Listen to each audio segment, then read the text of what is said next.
Le président de la Chine, Xi Jinping, a déclaré que la Chine et l'Union européenne doivent approfondir la confiance dans un monde plein de turbulences. Mais la chef du bloc européen, Ursula von der Leyen, a appelé à des solutions réelles pour marquer un tournant.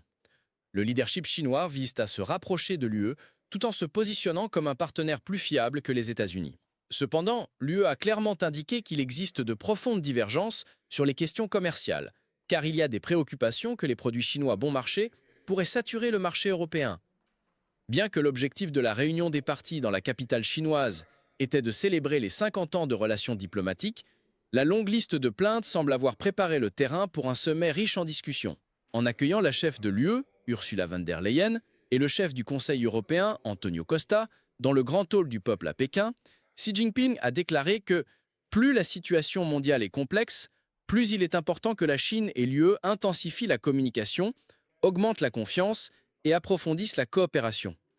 Les défis auxquels l'Europe est confrontée maintenant ne viennent pas de la Chine, a déclaré le leader chinois. Il n'existe pas de conflits d'intérêts fondamentaux ou de contradictions géopolitiques entre la Chine et l'UE, a-t-il ajouté. En réponse, von der Leyen a déclaré que « il est vital pour la Chine et l'Europe de reconnaître les préoccupations respectives et de trouver une solution pour elles ». Selon elle, les relations entre les deux parties ont atteint un point de basculement.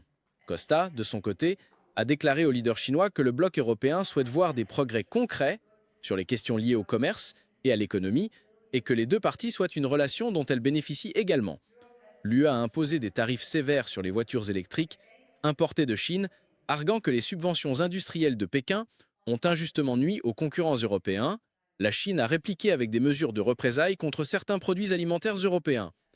La semaine dernière, le bloc européen a également approuvé un nouveau paquet de sanctions contre la Russie en raison de la guerre, incluant également 2 banques chinoises.